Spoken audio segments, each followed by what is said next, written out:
Hey, hello. Welcome back to this Global Hack Week. This is day five, so we're almost done.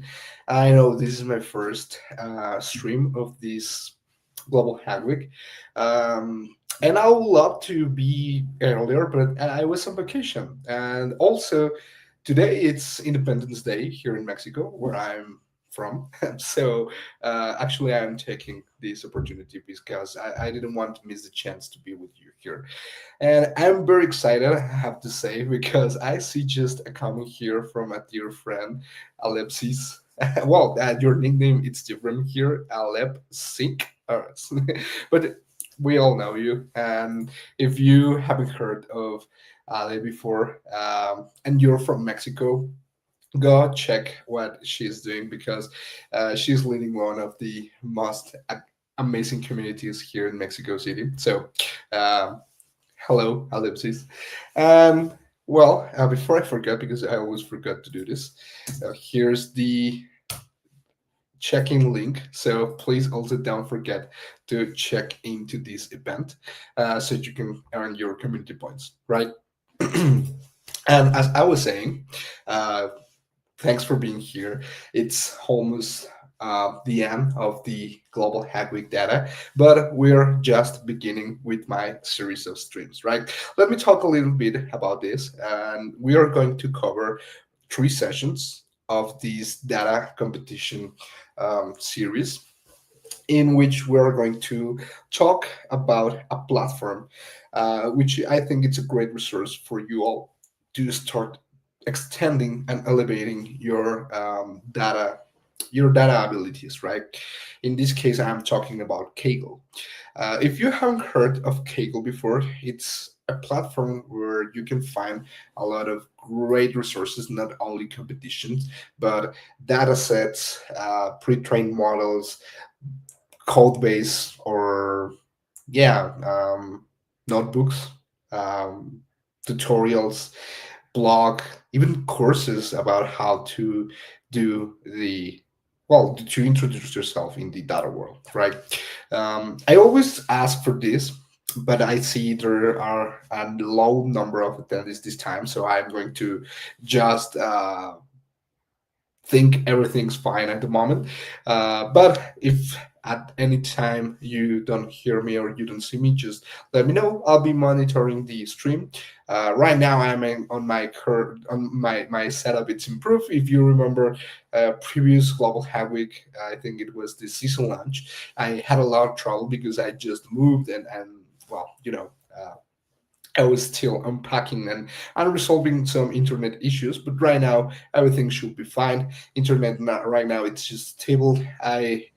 I made myself with a mesh Wi-Fi 6 system, so everything should be bulletproof for that. What else? I have my second monitor right here, so I can be watching the stream and also giving the session.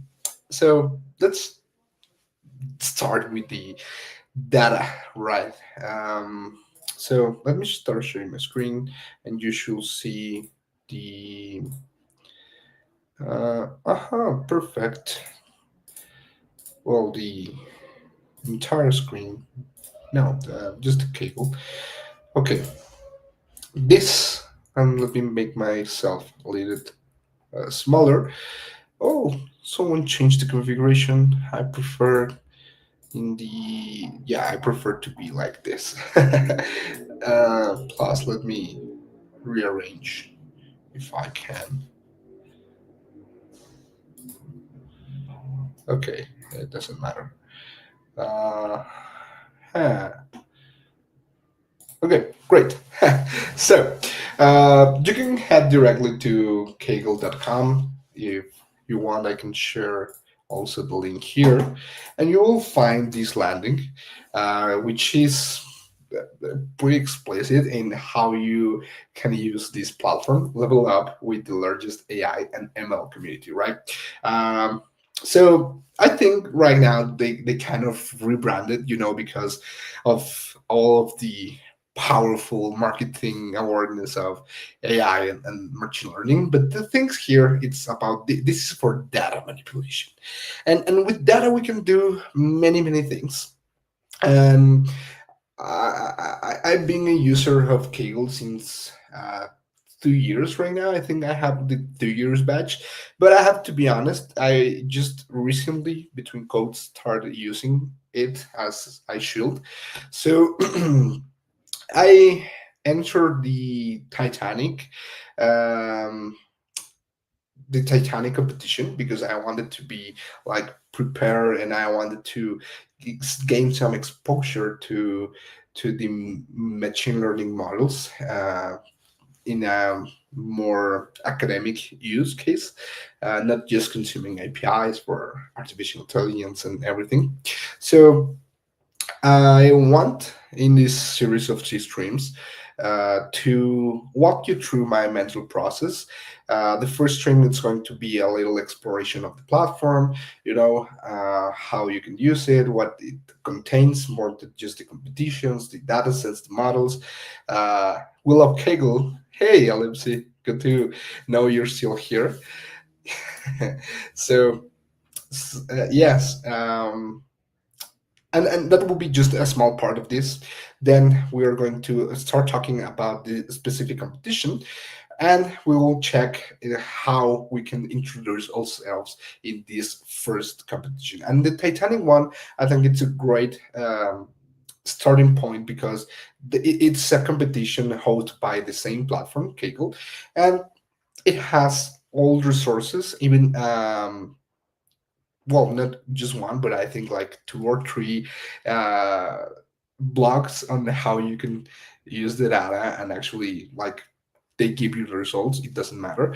Well, one thing it's worth to say it's that, for example, in Kaggle you can enter competitions that you can actually get money, right? You can earn real world prizes from this. So we know we're the hackathon community. So this is kind of I won't say a hackathon because it's not just like 24 hours or 36 hours.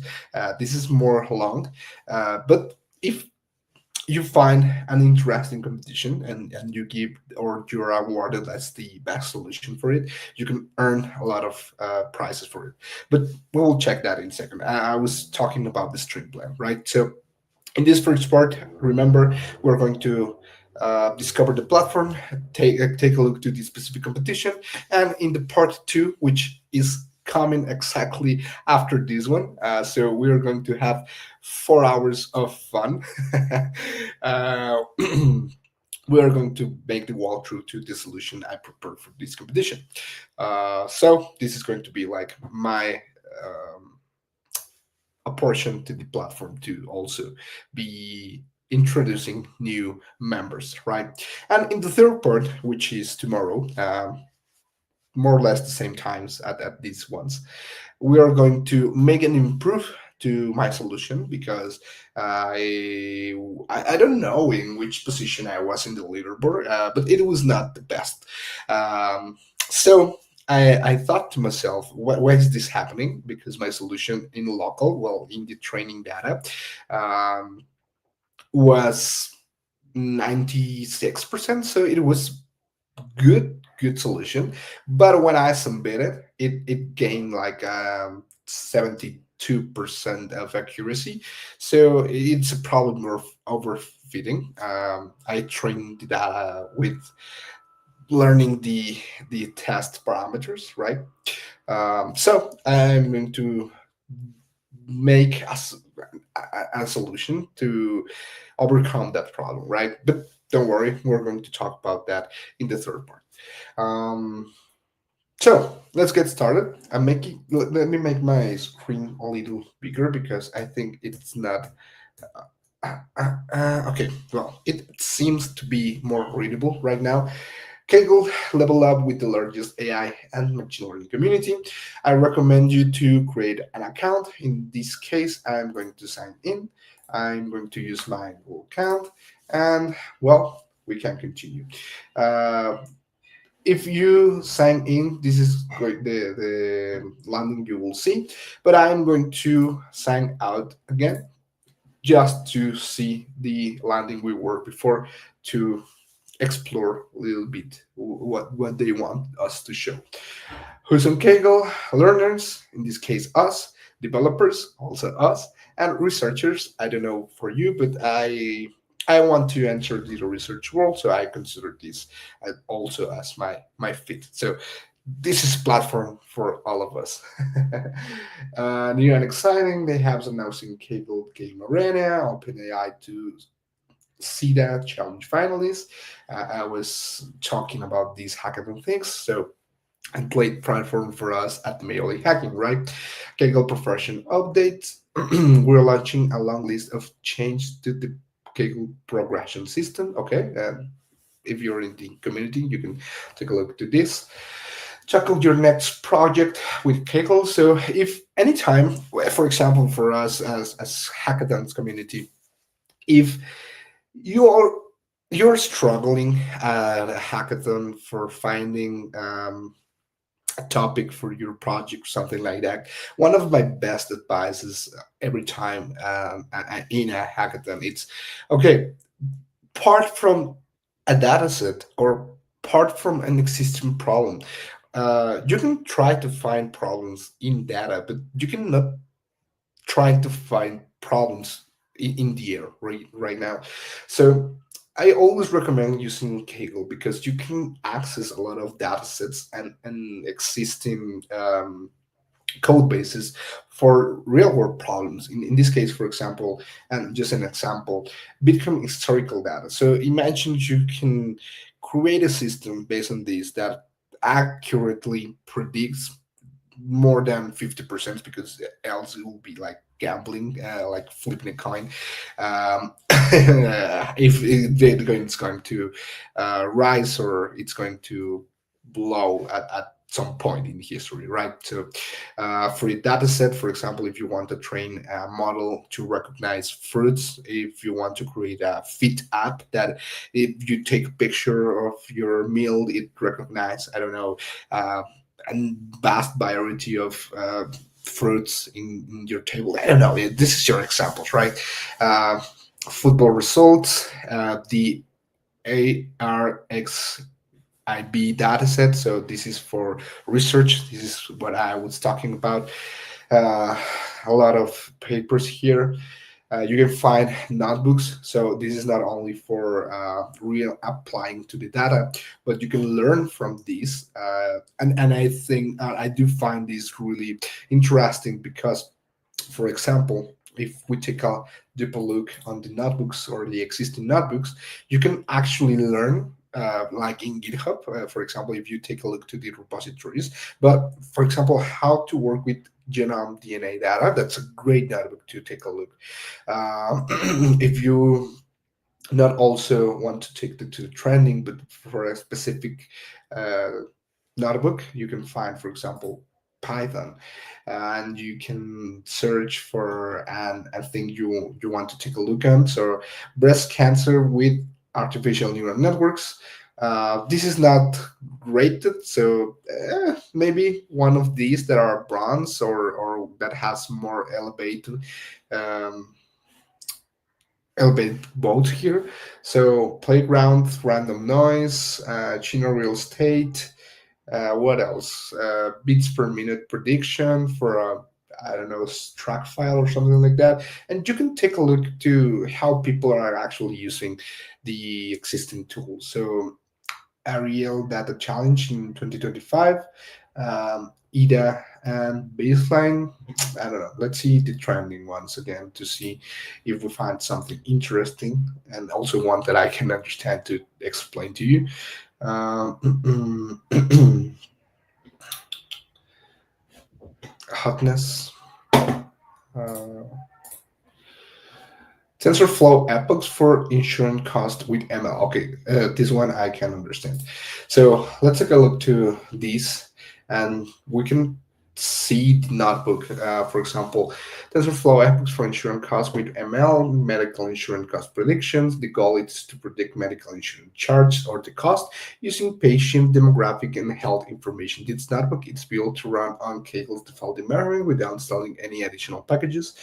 So import and check the version. So also you can use these notebooks as an alternative for the Colab ones because right now Colab, um, I mean, it's not bad, but it was reduced a lot of capabilities Colab used to have in the past. So right now you have a limit access to CPUs, TPUs, memory usage, the running functions. For example, if you want to keep running multiple notebooks at a time, you have a limit of 2 sessions, I think.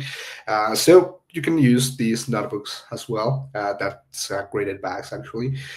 So in the specific example, you can see the import of the iOS systems, NumPy, Pandas, Matplotlib, Seaborn. So machine learning libraries, that's great. Joblib, scikit-learn, scikit-learn for the trend split, standard scaler, one-hot scaler, column transformer. These ones are for pro- managing our data or making a pre-processing of our data. In the second part, we're going to talk a little bit more about this, so don't worry if you don't understand at the moment. The pipeline mean absolute error, mean score error, and error to score. These are for metrics. TensorFlow, uh, Plotly that express as px. Actually, this one I don't know what it is, and works. So optional Xbooks import available in Kaggle in most runtimes. Export XGBoost. I don't know what this is, so, neither. So it's an output of what it's currently having in this notebook, a version of Python, version of NumPy, Pandas, etc. So it loads the datasets. That also a great thing. It's you can load the datasets directly without having to download in your computer. If you have a limit resource computer, not that much storage, not that much CPU usage, not that much GPU. Maybe you don't have even a GPU, so this is great. Kaggle Path, it's Kaggle input medical insurance cost datasets, and it imports the insurance CSV, and the insurance CSV is for the local path. So we create from Pandas data frame for that. Pandas is function that are read the CSV, and we create the data frame. Data frame shape give us some information about the data frame, and it displays the head. Remember, head it's for displaying the first five rows in our table or in our data frame. Some info about it, some info, and describe. So this is what we have, what we currently have. The first five tell us we have age, sex, BMI, if it has a number of children, if it is a smoker, the region, and how much it's charged or the charges it has. So the information tells us this is a pandas data frame. It has 1,338 entries. It goes from 0 to, well, 1,337. And the data columns has a total of five.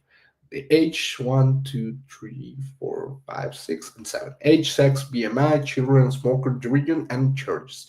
And some of these, it's for example, age, it's integer, sex, it's about object. So this is going to be just male and female. BMI, float, children, it's also integer. Smoker, it's an object, being yes or no.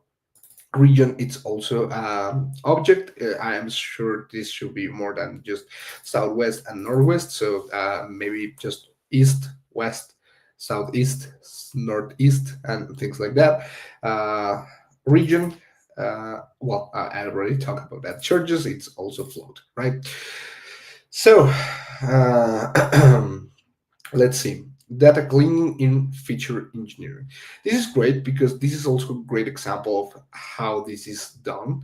Um, Actually, this is kind of spoiling a little bit the intention of session two, but I think it's great for us to be understanding this at first sight.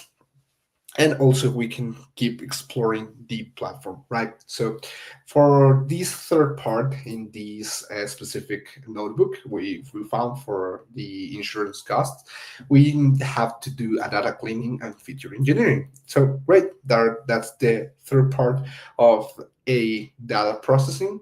So first thing, it's going to find missing values in our existing database, right? So the data frame is given us an is null function, and it's going to sum each value on it.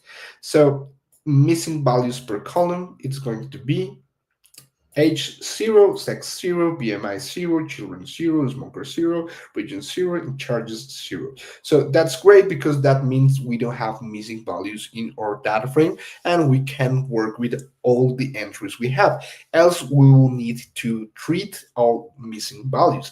And that is a challenge itself. And for example, for our database and our competition, the Titanic one, uh, we do have to treat them. And we are going to explore some different experiments on how it behaves if we treat them one way or if we treat them another.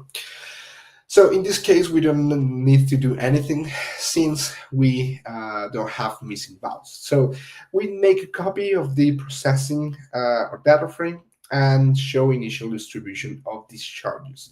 So we make the copy of the data frame proc, it's for the processing, and charge distribution is the summary of displaying the charges described.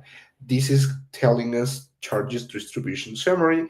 It has a count of these values. This is great because it's the exact number of rows we have in our data frame.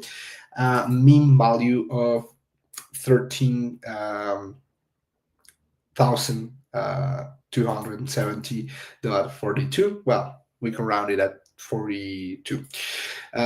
Standard distribution, mean value, the percentiles 25, 50, and 75, and a box plot for taking insight of this visually. It tells us the mean value of this, it's 0, and the average it's around the 13,000, right? We also take a look that we have a lot of charges outside the max percentile, even with these edge cases of having a 63,000. So that's an insane value, but it's way outside or mean, right? Remember, if you're not understanding what's happening here, I want to apologize. And I can explain if you ask me on the comments, but the main intention of this session, it's not for understanding statistics, you know, but we can talk a little bit about this, right? I recommend you to uh, if you want to get like serious in data, have a great background in not only the science, computer engineering, not only in the software things, but a mathematical background for trying to process this. Again, don't worry if you don't understand, you can ask, and I'll be glad to try to explain here on the stream. Basically, what I am saying here is that these are edge cases, the ones that are outside this line here, and we should treat them carefully because that does not represent what it's inside the blue box here, which we can consider the normal or the average user that we will have, right? So if we return to the code, we'll see that the visual check for that, it's the box plot.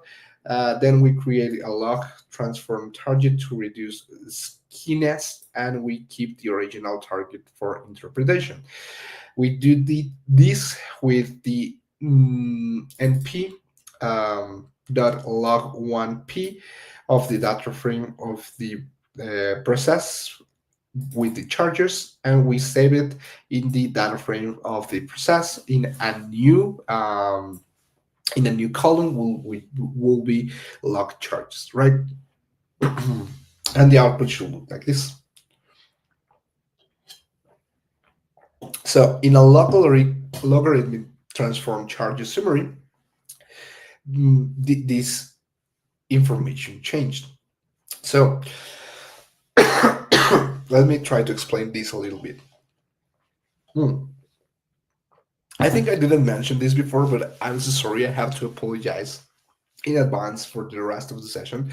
But I do have a flu, so I'll be trying to sneeze and cough the less that I can. But I will probably have to make some stops, a quick pause to, grab some water and cough and sneeze because, uh, well, I'm sick. So I'm so sorry in advance. But uh, I got a flu. So let's continue. Why we're doing this? Why we're transforming these values? Well, our model or machine learning model, it's going to take a look to all the informations that we have, and if it take a look, if you don't know what's happening here, it will take a look to all of our data frame, right? And we have, for example, an age value and a children value. So you cannot imagine one person being uh, I don't know, not even 100 of children's. I think one of the biggest value we can find here it's 10 if you come from a Latin family. My grandmother had just three children, but my great grandmother had nine, and my I don't know how to say it, great grandmother had 15 or something like that. So even if you come from a big family, you won't find a great number here, right? Nothing like, I don't know, 13,000, which was the mean or the average value here at charges. Same as the age. You'll probably be having an average of 25, 30, 35 age around here. You will have young people and you will have old people with a maximum value, I don't know, of 120, something like that. But if the model starts taking a look to this as raw without a transformation before, it can take the bad idea that if a charge it's a very big amount. Sorry, my throat. Um, if this is a very big amount in comparison with the rest of the values here, it can it can think that the charge that the value in the charge column has more weight or has more information than actually the age. And if we think it in a way that we understand our data, maybe the age is more relevant for the cost of an insurance than how you charge, right? So the charge is the output actually. Same, for example, um, the smoker. So if it is a smoker, maybe it should be charged more, or it was charged more that it was not. But the smoker, it will be translated from yes to no to one hot, being one for yes and zero for no. But that's just two values. It's a lower range in comparison than the age, right? So that's why we're transforming these in a logarithmic way. So the mean from being 30,000 passed to be just 9, right? Same, the max value we find here, it's now only 11. The percentiles, it's going to be 25, 50, and 75, meaning that the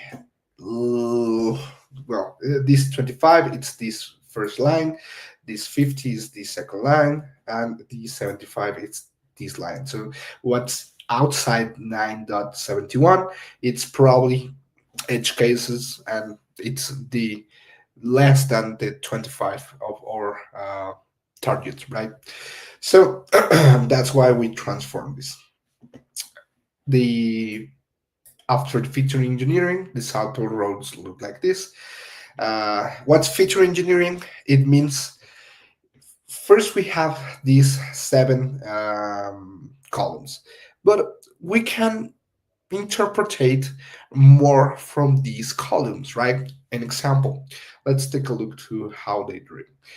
Create this long transform, create BMI categories. For example, if the BMI is lower than this value, 18.5, it's underweight. If the BMI is more than 25, it's normal.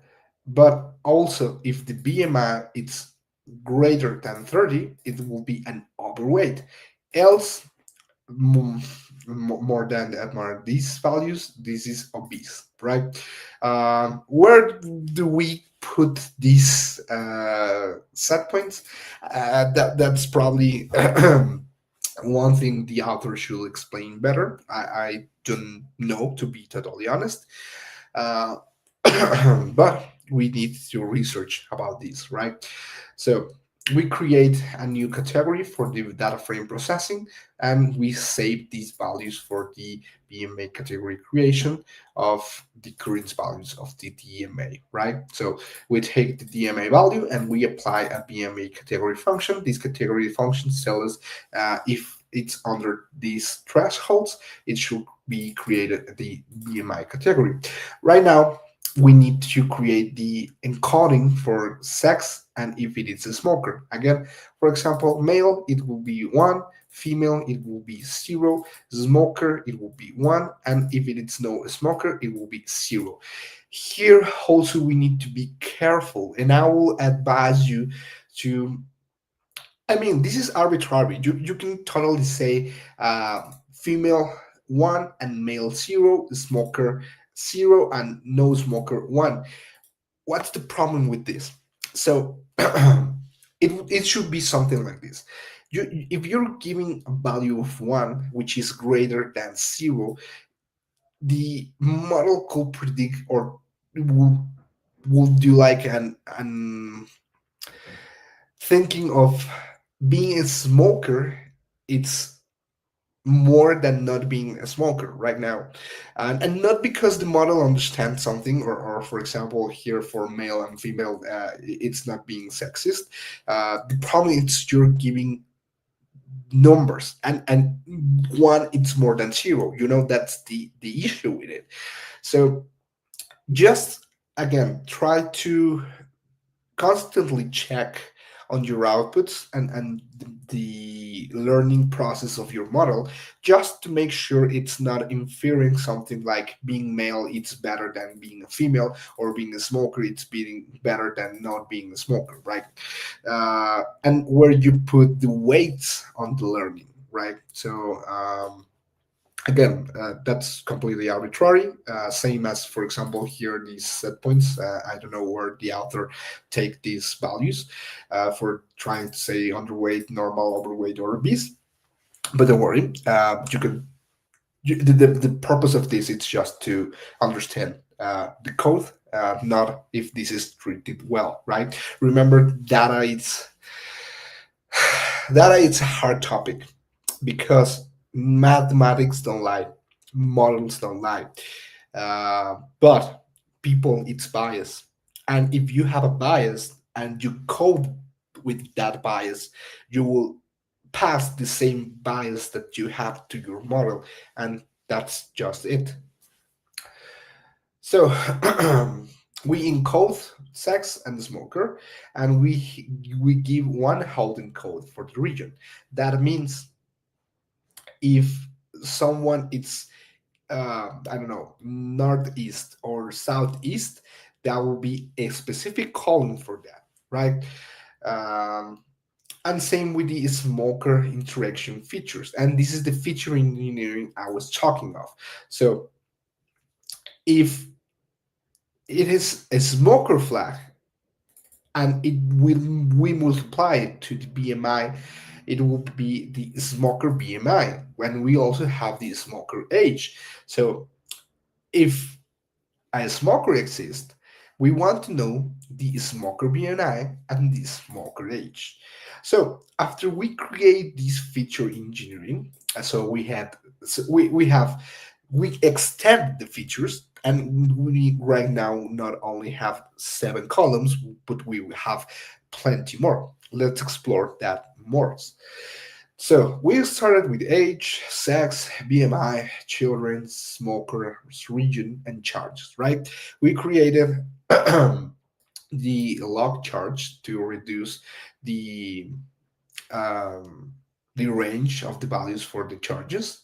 We created, well, not we, the author of the notebook, the VMI category to see if not only a numerical value, but a category for seeing if it's overweight, obese, normal, or underweight. And we create the encoding for giving the sex not a category value but a value, zero, a numeric value, sorry, 0 of 1. Same with the smoker, 0 of 1. And the one hot, for example, region northeast, region northwest, region southeast, and southwest.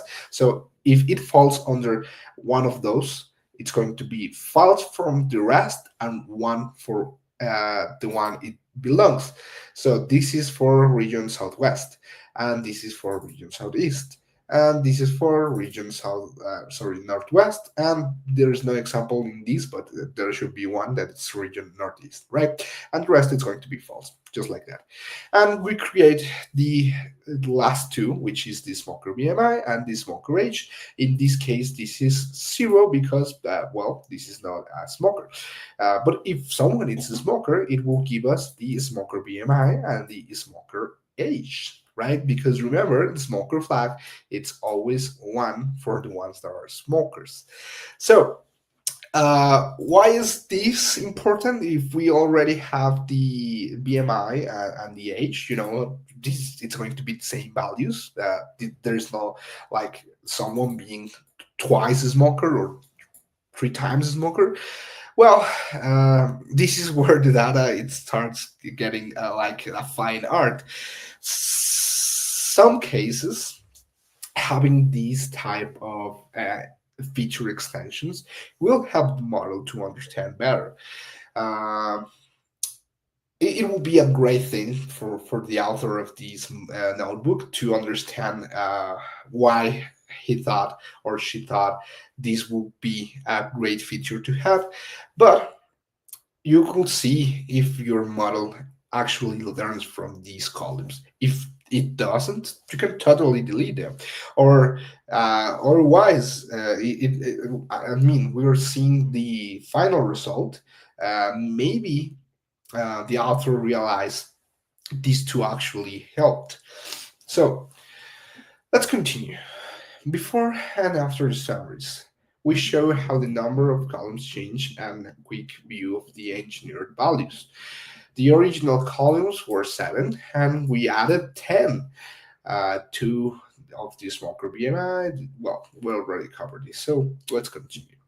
Exploratory data analysis, right? We represent a graph of 9 static plots and one interactive plot visualization to interpret each blocks. Prepare numeric features for pair plot or correlations, distribution of charge, scatter, some other scatter, bar plots. Okay, so here we create a lot of charts to see if we can take more insights of this data. These are for us as the, well, yeah, humans taking a look to data, right? So the distribution of the charge tells us this is not the Gaussian bell. We can try to normalize this data from the age versus charges. We see there is a big amount of not smokers being charged less than the actual smokers. So that was something we should expect, right? Um, BMI versus chargers. Also, if there are smokers, so not only the weight affects, but the smokers. So you could see the more weight you have, and the if you're a smoker, you will have an increase and dramatically increase of your charge in your insurance, right? So this is just the result of the chart, right? The point here of the one who has charged most, it's not that the big value of the BMI, but it do is smoker. Charges also a smoker versus no smoker. This is what we talked about before. Remember, a smoker tends to be charged more, no smoker tends to be charged less. Um, Mean charge by region. This is another thing that's interesting. So because we do find some values that are greater, but not that different, right? So we also it will be interesting to compare not if there are a region, but the number of smokers and the values of the BMI in these regions. For example, if we see in the Northwest, there are less smokers and less values in the BMI. Maybe that's why they are charged in comparison less with, for example, the Southeast, or if they are not. So this is where we start getting ourselves, like the humans, taking the look to this, the actual uh, insights of this, and try to play more and explore more the data, right? Maybe we find something interesting here. The density of the process charge, it's now in a normalized way, so this is great. um, I don't know what this is. The number of children. Yeah, I forgot. So here it's interesting. These children versus charges uh, tell us that okay. I don't know. I don't know how to interpret this actually. So let's let's keep with the other one. The heat map. Age and BMI, children and charges. So Mm, mm, mm. Children and age, children and BMI are the least information that we get. One of the most information that we get, it's from age and charges, and and BMI and charges. So charges, it's giving us more information in age and BMI. Uh, the third position will be for age in comparison to BMI. So we're getting more from these two, age and BMI. Well, this is just distribution of data. Interpretation at a high level, smoker has a strong effect on charges. That's great.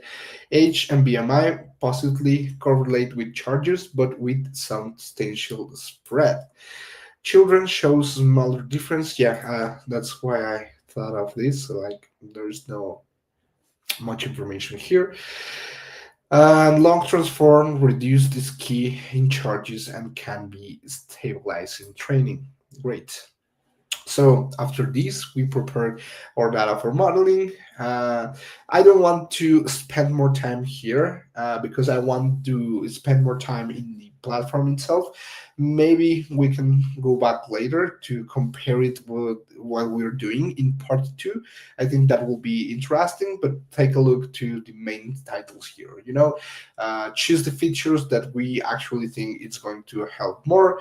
Train and split. We are going to separate our data with training data, splitting data, and I would also like to get a test data. So for this, that's data splitting techniques.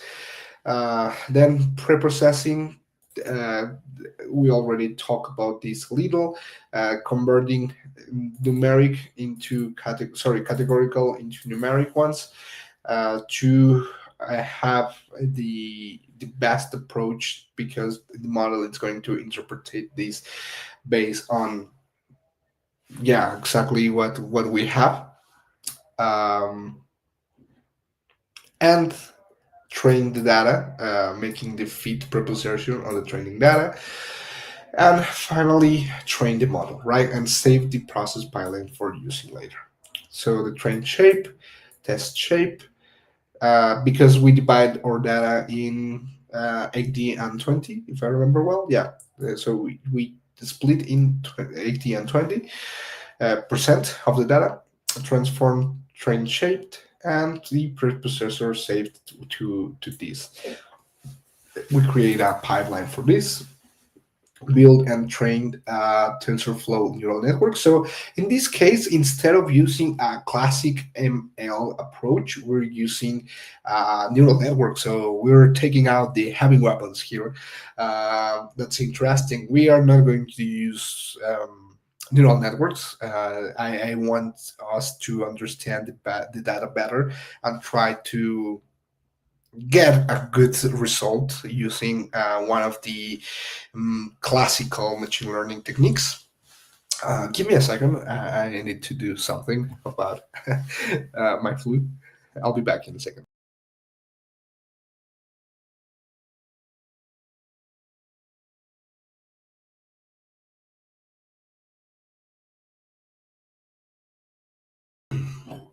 Okay, great. Thanks for waiting. Hmm. So, but hey, let's take a look to how this neural network is built. We train a simple feed-forward network, also known as a multi-layer perceptron, with early stopping and monitoring the mean average error or mean, I don't know what this is. We'll evaluate using mean average error or what? Oh my god. Well, they were important at the beginning. We can take a look. Mean absolute error, sorry, mean square error and error 2 score. Oh my god. Yeah, sorry. Yeah.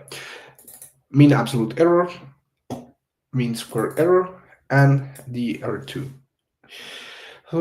So from TensorFlow, it set the seed at 42 just to remove randomness. It set a seed. With the train shape, it's the input dimension, sequential, and one layer from the input dimension, then a dense layer of 64 neurons, then 32 neurons, and just one neuron with a linear output to try to make the prediction in how the charge evaluation will be. So this is just one value and a float result, right? So it makes sense.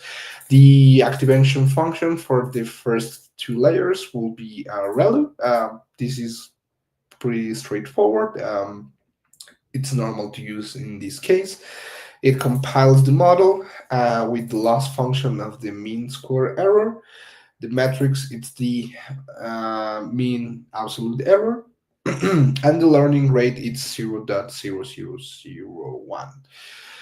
Well, three zeros before one. The optimizer using Atom, again, that's normal. Summary, okay, great. Some callbacks, and then feed the model with the training data, some validation splits, 200 epochs, a batch size of 32, and it created the early stop. So if the what's the early stop? If in the training process we see the neural network, it is not only learning, but it's learning at learning rate that it's lower that we want, or it reduce, or it's yeah, the mean absolute error starts increasing, we're going to stop the training, because that mean we need to change our hyperparameters of the neural network, and we need to train it again, right? So early stopper it's great because it saves from trying to train a neural network, for example, one day and then realizing the output it's that the network didn't train or didn't learn. Can anyone explain what is happening? Oh yeah, King Chester. So um, hello, good night or good morning. I don't know what the time is it for you.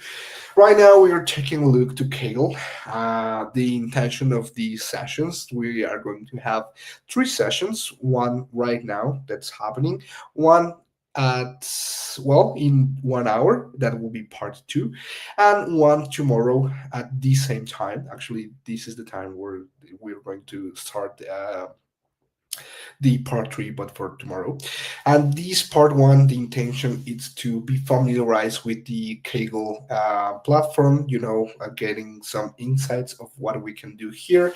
We already cover about the data sets we can find here. Right now, we are covering the notebooks and why they are important, how we can learn from them. Right now, we are actually taking a look to a real example of someone that published this notebook for um, exploring the insurance costs with machine learning, actually with neural networks. And we are going to start a competition because that's something else we can do in Kaggle. But we're going to take a look to that more deeply in part two, right? So that's what's happening right now. Okay, perfect. We explained the callbacks. Perfect. So, sorry, early stopping. And then we save the trained model, we reload the saved model, and we evaluate on the training data. That's perfect. So, the summary of the model is this: it has three layers, one layer in the input.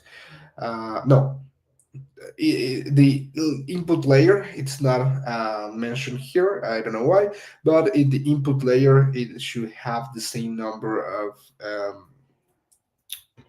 if I remember well, the shape it's in the input dimension, and the input dimension is the ones of the it should be here. Give me a second. Yeah, the training trans shape. So the training data. Then we have 64 neurons in the first layer. The second layer has 32, so it's reduced the number of neurons. And at the output layer, it just have one because it's going to give us the prediction of the charge. And this is with a linear value of activation layer, right? So it has 3,000 parameters. It's not one of a great neural network. It's actually a small one. Uh, all of these parameters are trainable. And we get the option on how this is learning. So the loss here it's immense. uh, so let's see if it's reduced. We start with 30. No, no, this is an immense number, but we see it's reducing 31, 32, 20, 21, 19. Then it reduces zero. It's reducing. So we see the actual model it's learning. That's great. Remember, these are 200 epochs, so we're going to skip all the training to see if the model actually learned something. The final model says successfully reloaded model with this performance. I don't know, not seems so great to me. But let's see the training curves. Uh, uh, uh, so elevated to 1 to the 8.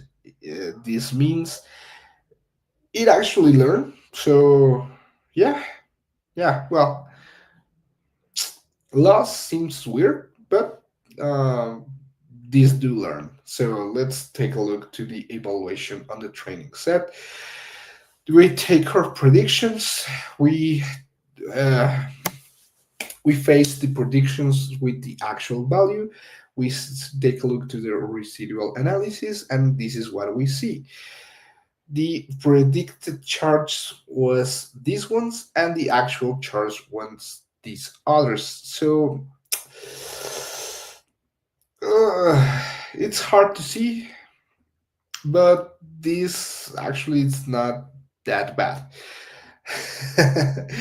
The XG Boost benchmark, again, I don't know what XG Boost is, so we can skip this, but we can save the model and the pipelines.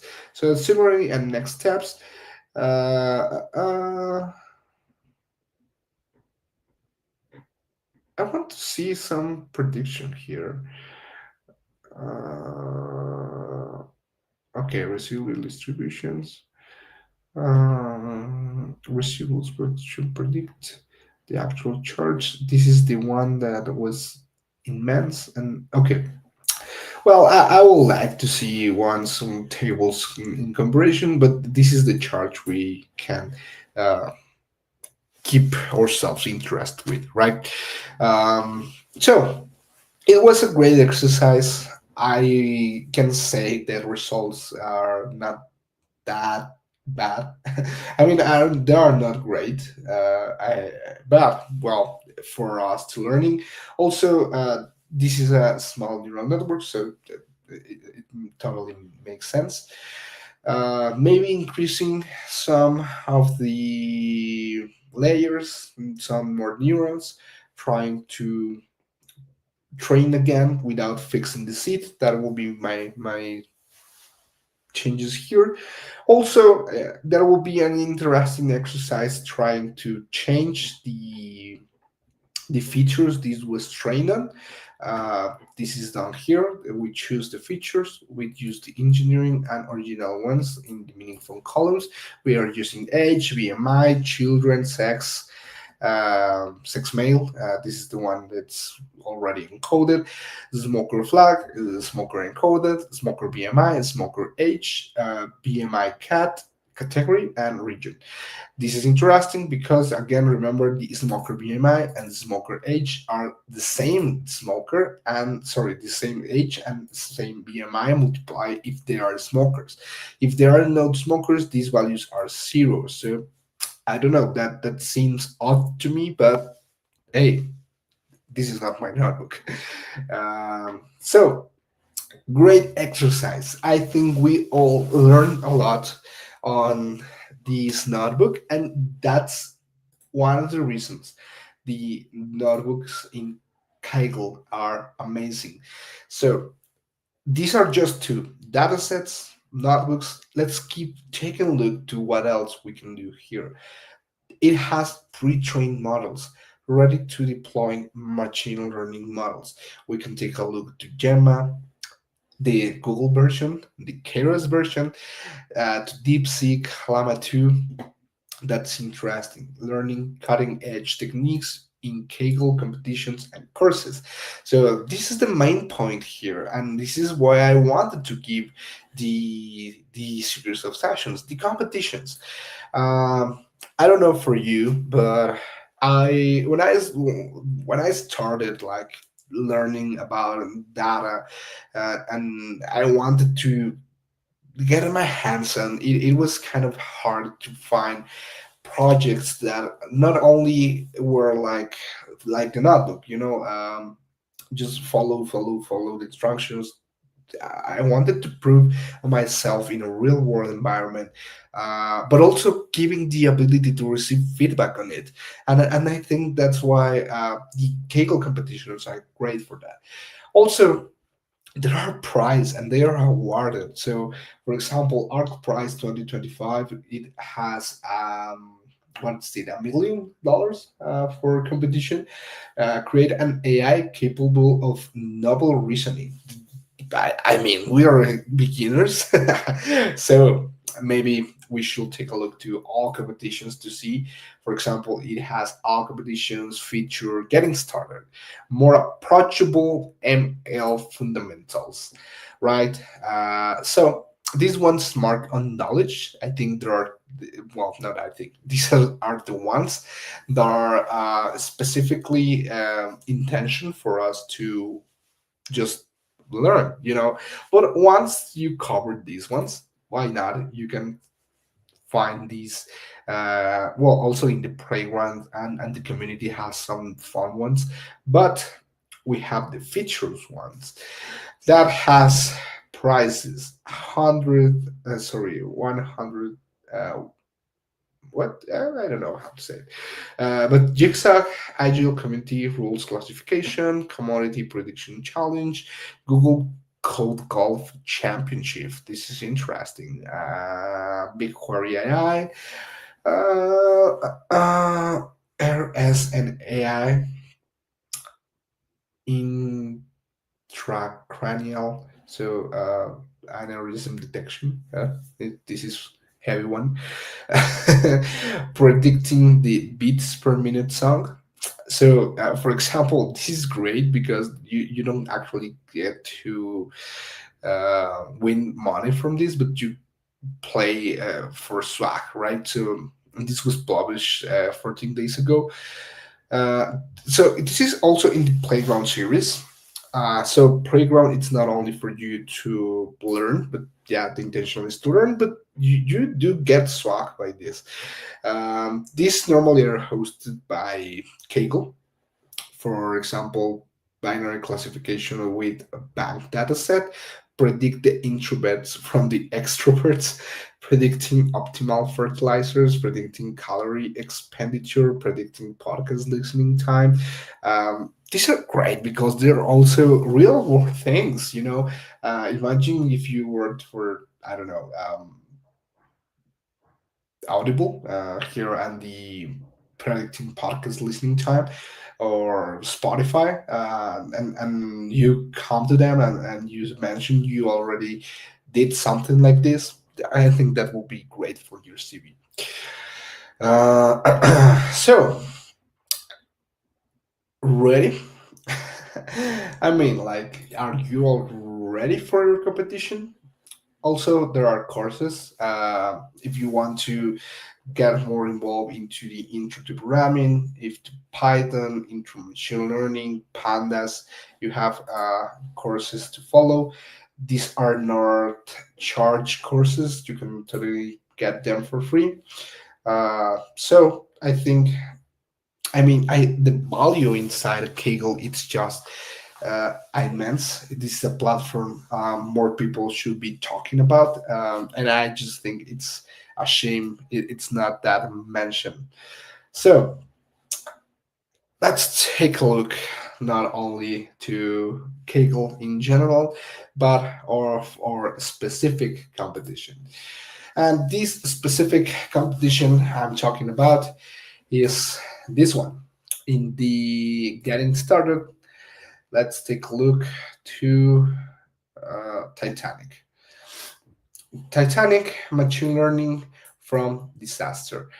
Now I want to make a quick, like, what will be the word? I would just like to say we are going to disclosure. No, disclosure is not the word. Well, we're going to use sensitive data, right? As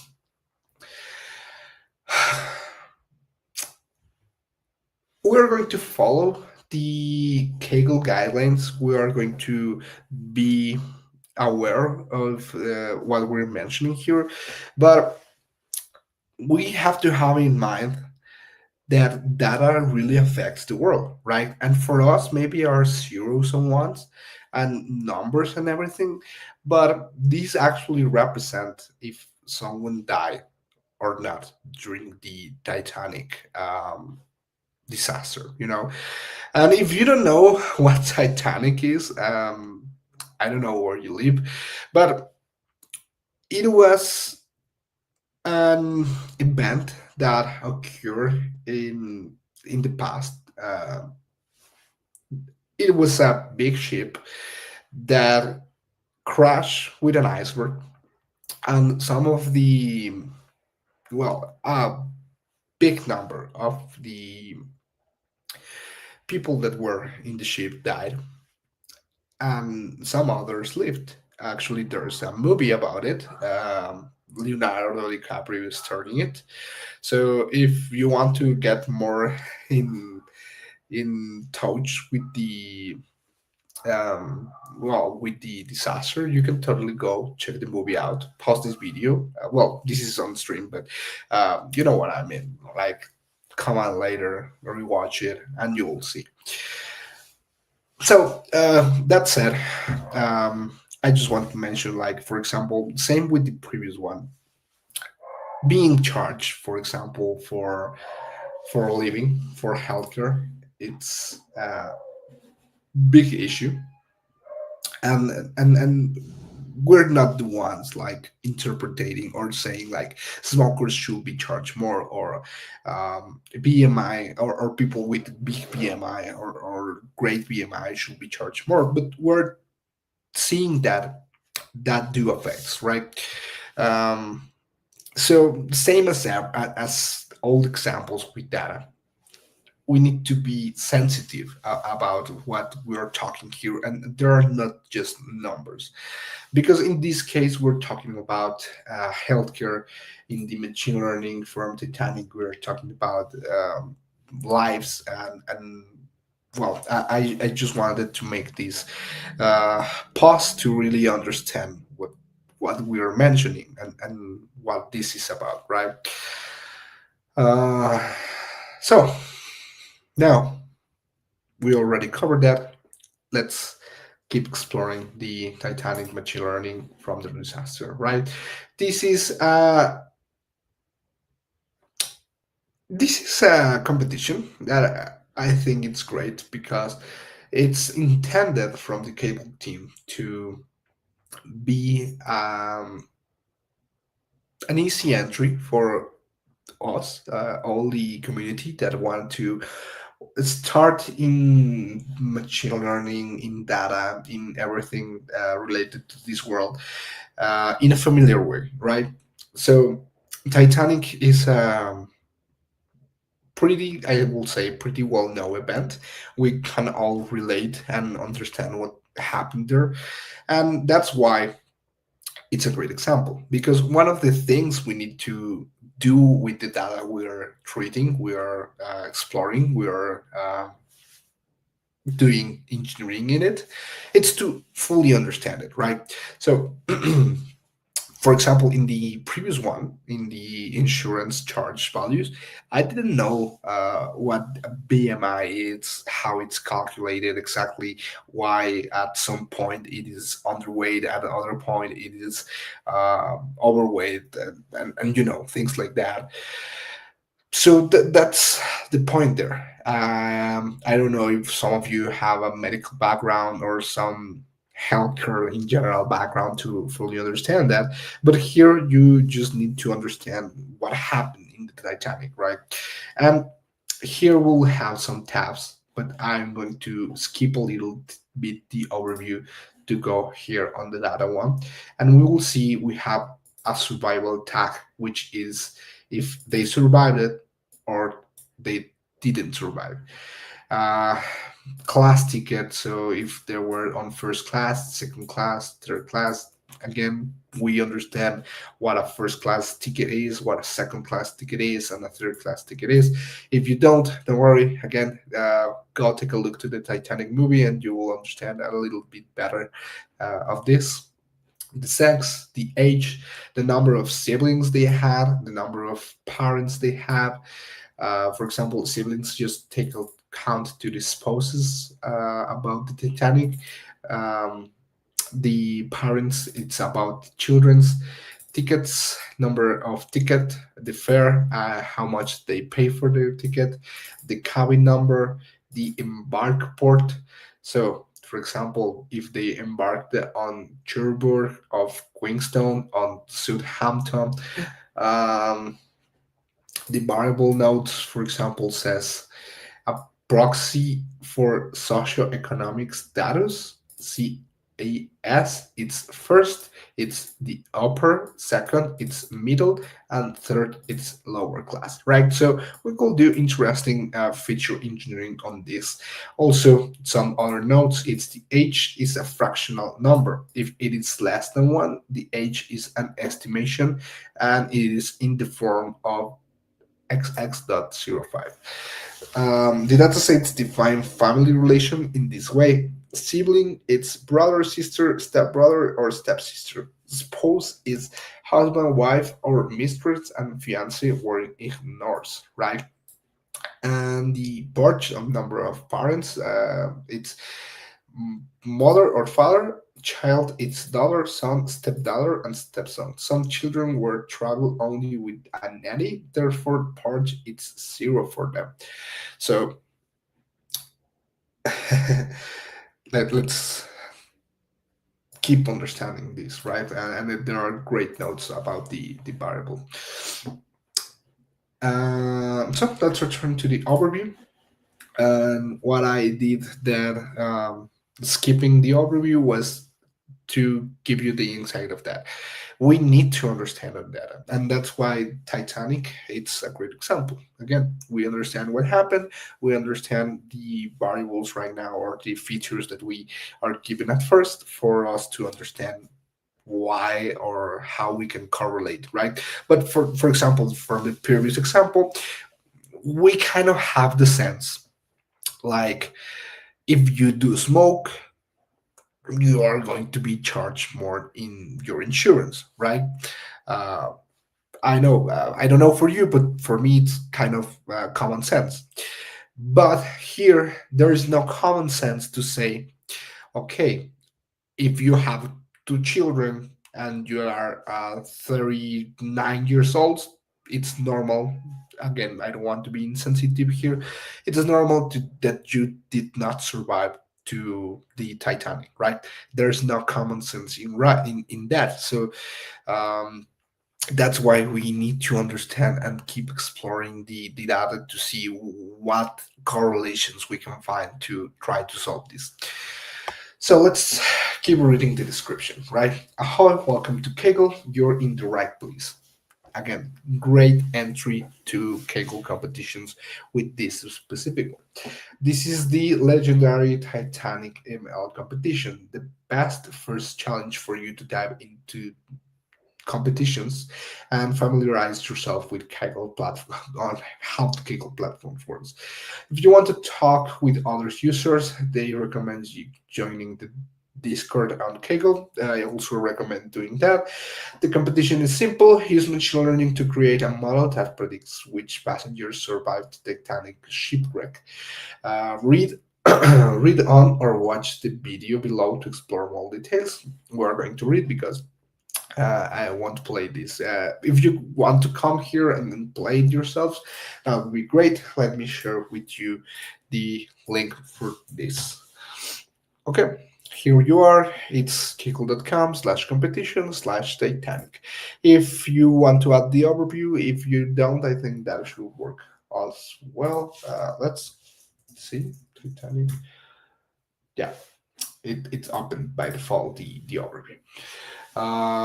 Challenge, the sinking of the Titanic uh, is one of the most infamous shipwrecks in history.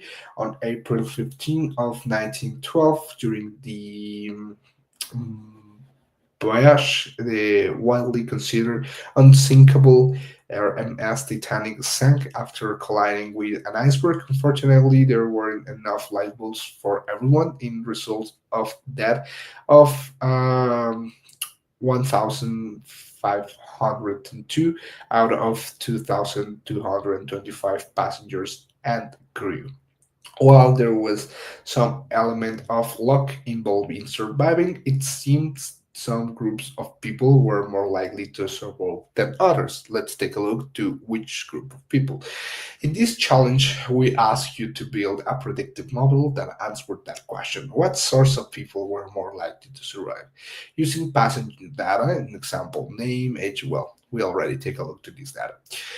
There is a tutorial. We highly recommend using Alexis Cook.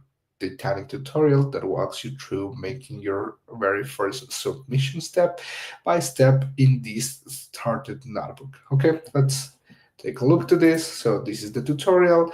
Alexis Cook. So part one, get started. They show you what basically what I am going to do right now, like understand data, make some insights, um, the code environment, your notebook, you can run it, how you can play with the notebooks, how you can submit, what type of submissions you need to know, make your first machine learning model. In this case, they use a random forest model. If you don't know what a random forest model is, don't worry. We're going to explore a little bit at scikit-learn, and I'm going to mention some of them and how you can introduce yourself. And I am going to walk you through my process on how I solved this. Doing many experiments, not only directly a random forest. And then you submit, you have your results, you're added on the leaderboard, and you can learn more, right? So, how Kaggle competitions works, that's another interesting thing to have in mind.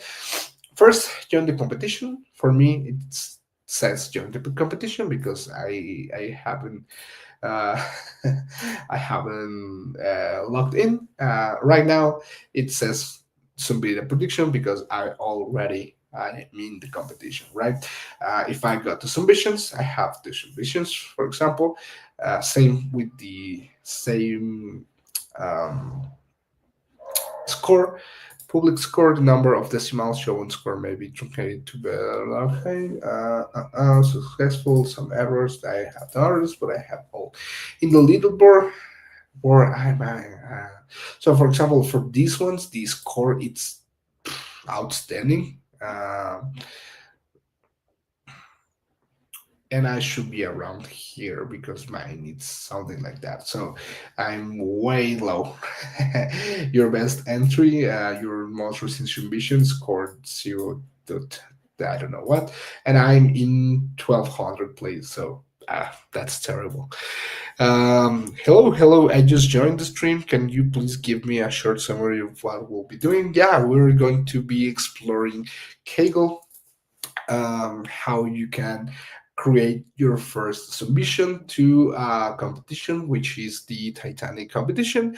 Uh, the Titanic competition, it's think to be the first competition for Kaggle users. So this is a great entry not only for the platform but a great entry for understanding machine learning and data in general, how you can create models that actually work with real life information, right? So that's what we're doing. So great, let's continue to the overview. So you join the competition again. I already joined. You get to work, you create your prediction, then you make the submission and you check the leaderboard, right, as I am doing, and then you improve your score, and I'm going to do that on part three. Kaggle lingo video. You may run into unfamiliar lingo as you dig into the Kaggle discussion forums and public notes. Check out our Dr. Rachel Tatman's video on Kaggle lingo to get you up speed. So this is great. As you can see, Kaggle has, yeah, no worries, thank you. This is great. As you can see, Kaggle has a lot of community that's supporting it. So again, that's why I recommend joining the Discord, because you get a lot of support, help, and also conversation with a lot of people, and you can increase your lingo, your abilities in the data world. And remember, you are not alone in this learning process, right? Let's keep rolling on the overview. What data will be using in this competition. Remember, in your competitions, you will have the data tab here. In this case, you will gain access to similar database that include passenger information, that it's name, age, gender, socioeconomic, That will be on the train CSV. And the other it's titled test CSV, right? So in this case, or our data set it's already partitioned. So in difference of this notebook we checked before, we do not need to to split our data in train and test. This was already split, right?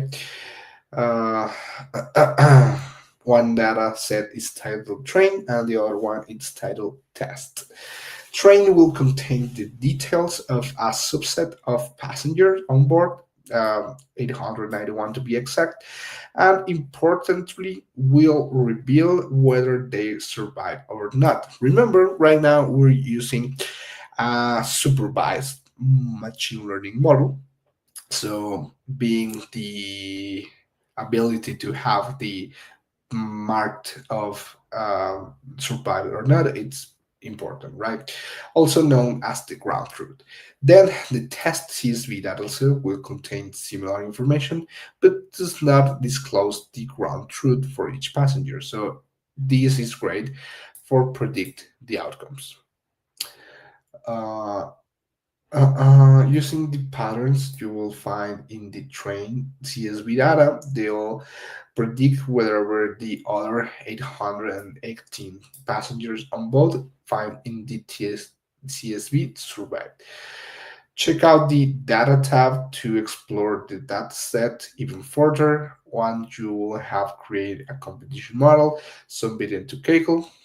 We are going to cover then how to submit and the submission file format.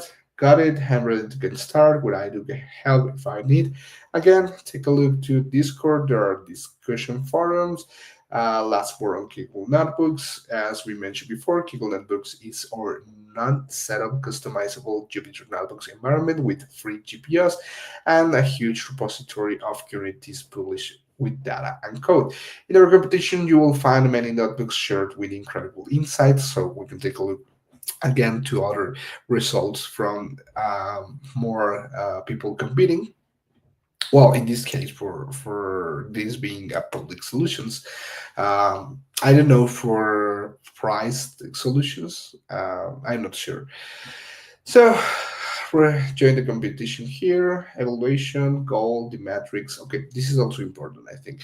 So it is your job to predict if the passenger is survived the sinking or not. Each of your test set you will predict with a zero or a one, if it survived or not. The metric you score it's the percentage of passengers you correctly predict, also known as the accuracy, right? So our metric for this specific competition will be the accuracy. This is important because some competitions have different metrics.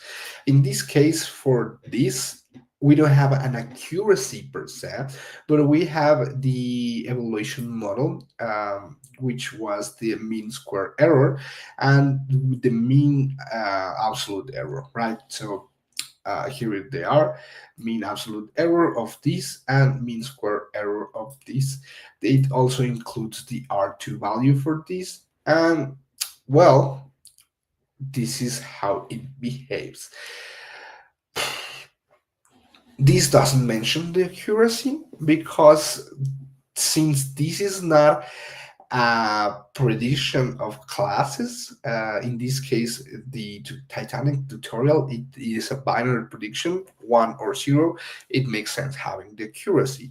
Then for this, the accuracy will be awful, will be terrible, because this is not a binary prediction. This is a regression or yeah, interpolation. No, what's the word for that? Well, we want to predict a value from uh, a range of 0 and 60,000. Sorry, 60,000. So that would be insane. So a better metric for measuring this, indeed, it's the mean average error and oh, we have 30 minutes before we start the second part of this. So I am going to keep exploring the competition, the Titanic competition, and I am going to make a pause around 10 minutes or 15 minutes before we enter part two, just to keep everything prepared for you to have that small break, go get some water, that. But we're going to keep going for these next 15 minutes. Then we're going to have that 15 minutes break and continue for part two uh, in half hour, right? So great. Let's continue.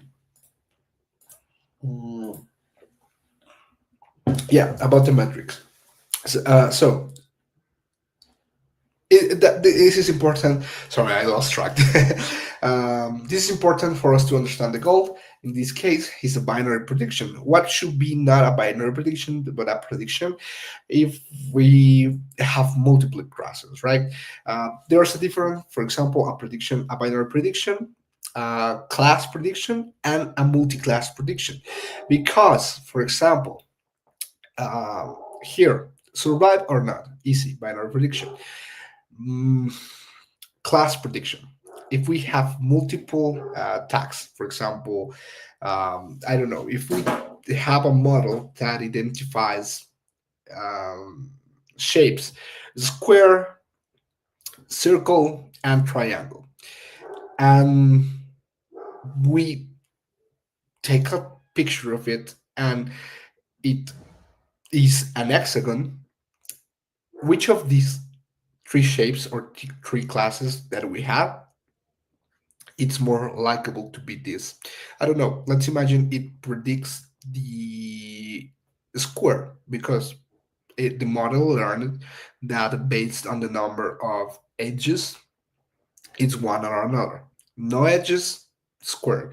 Three edges, triangle. Four edges, sorry, no edges, circle. Four edges, square. And since this one has four edges, and the one that looks more that for the one that is more close to six, it's four and not three, so that's why it predicts it's a square.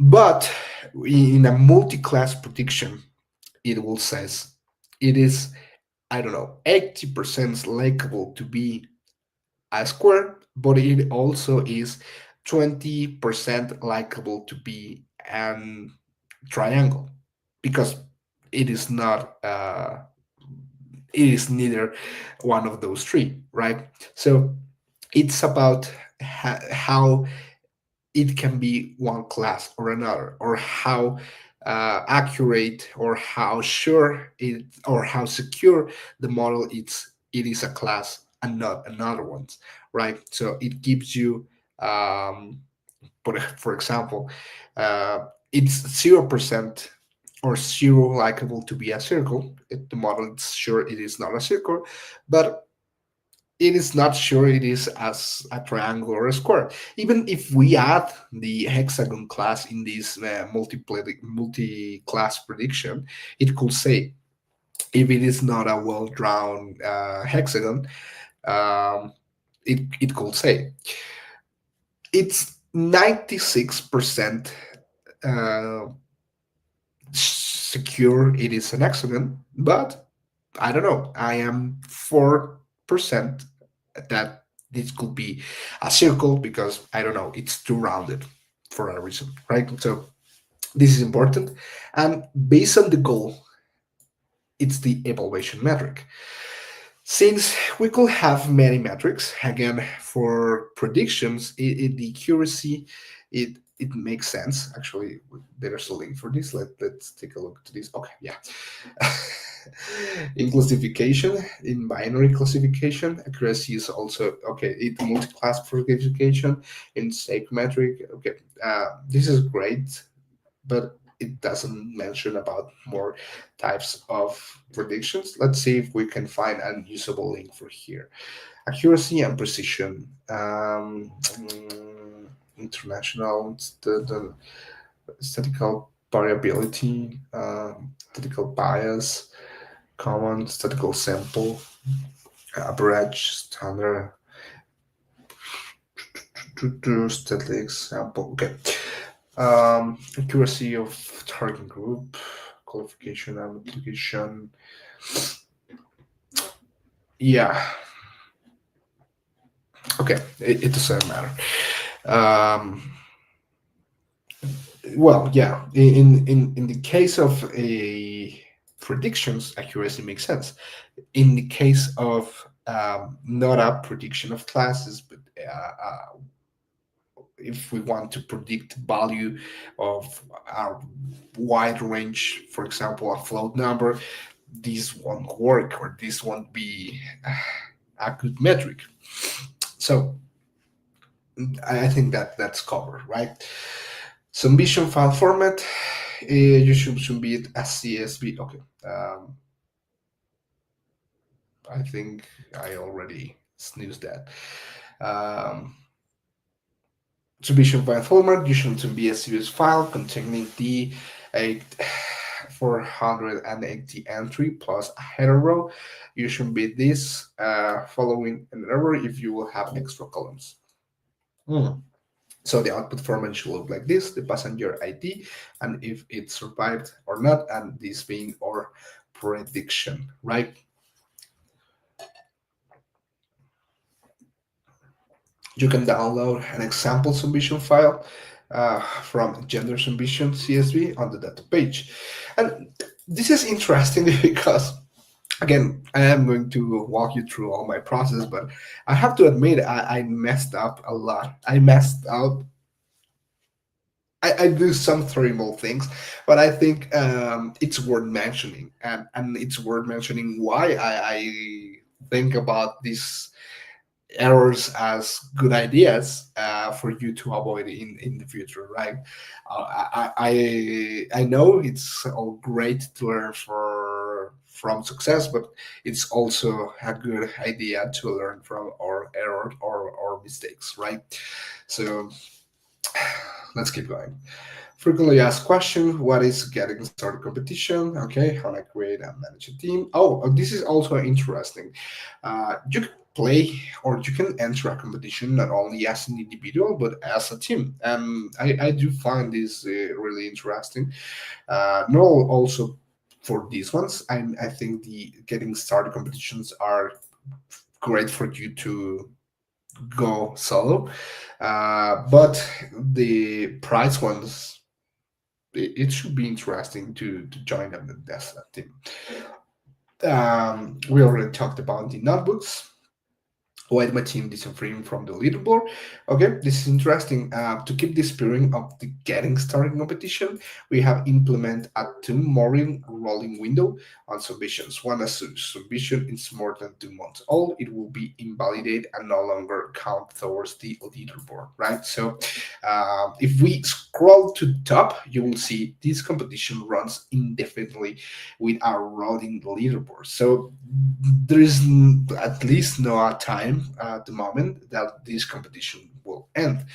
In comparison, for example, with the competitions that are a prize awarded, so these probably are limited to some time.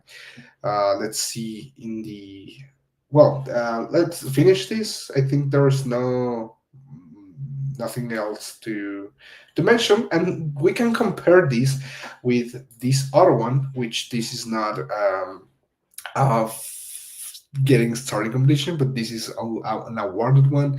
And for example, in the participation, this has only 400 entrants, eight 4,800 participants, 600 teams, and 20,000 submissions, right? Let's take a look to this. And this is a huge difference, right? Well, the overview. It started 2 months ago and it will close a month ago. So let's, okay, it started on July 31. Today it's September 16. It will be up to October 23, and the awarding it will be October 30. So 7 days to review and choose the winners for this. Despite the remarkable progress demonstrated by real state of art AI system, they are nevertheless struggle when present with new problems beyond those upon which they were trained. The limitation has been brought into focus by the French, I don't know how to pronounce this, ARC AG benchmark suite, and subsequent ARC Prize 2025 and ARC Prize 2024 competitions in which the task is present of a series of input-output grids illustrating some specific transformations. All tasks can be played with this ARC Prize and ARC Play. For one such example, visit the below link. In this competition, you will develop programs to solve a variety of tasks, all down from the ARC AG benchmark suite. Let's take a look of what that is. I don't know. Oh, I thought, well, that is weird. Because there's also the ARC AG price for this. So they are looking for AGI, artificial general intelligence, right? Um, Dream big, they say. So let's return here. A couple of tasks they want to in this competition. You will present with 400 tasks from the public train set B1 and challenge to produce Python 3 programs for each task exceeds the desired behavior. Not only must these programs be functionally correct, but as an added twist, you should also be as minimal as possible. So that's interesting. Some of the constraints, some of the evaluation. I think this is interesting because they want to give general artificial intelligence. So let's see how they are going to evaluate. For each of the 400 tasks in the ARC AGI Public B1 benchmark suite, your team will end a score of max 1 200 2500 length for a functionality correct program using length characters, or to be more specific, bytes. Each program that is functionally incorrect, doesn't compile, or fails will earn less points. This way, you will be able to detect the overall number of failures from your total score alone. Okay, interesting. The submission file, you should be a file named submissions that zips contain at most one Python file per task. Total prices. Okay, this is interesting. You see, there's this amount in the big box, but the first place only gets 30,000, 20,000, 10,000, 5 for the rest. And there is 10th place. So I think it's great. The longest leader awards to the team holding first place on the leaderboard for the longest period of time between July 31 and October 30. In the event the competition needs to be restarted, the longest leader prize data should be the new start and deadline competition. Timeline October 23 is the deadline, the team merge deadline, and the final submission deadline. All deadlines are to UTC. And Neural Information Processing Systems, it's the one who hosts this. There's the ARC Prize and Code.golf to practice your code full skills by solving other programming challenges. So you see, you take a look to both. In comparison, I think the Titanic one, it's more detailed, more complete. Of course, this is hosted by Kaggle, and this one it's hosted by Google DeepMind team. So I know they could like understand this because this is not thought for beginners, but well, us we are beginners, so we are staying in this. Give me 1 second, I'll be back.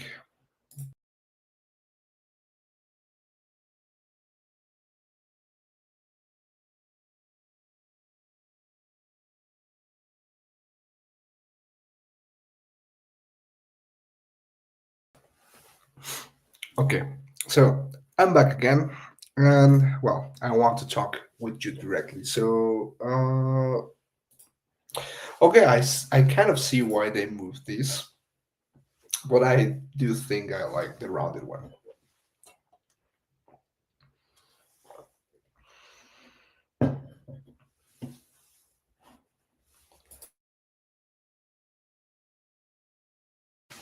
Okay, I just want to make sure that you understand the Kegel principles, right?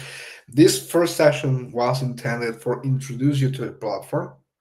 I think you already understand the full potential of the platform. You already take a look to the competition we are going to tackle. So part two, starting in 15 minutes, it's going to be about the solution I prepare for you. And part three, tomorrow, it's going to be for the uh, for the improvements of that solution. Oh, sorry. So I'm going to be ending this session right now. Thank you so much. And if I can just ask for one thing, it's for you to give us your feedback here. Feedback, mlh.link/slash global hack with feedback. So, sorry. See you in a couple of minutes. Don't miss out part two. Be back.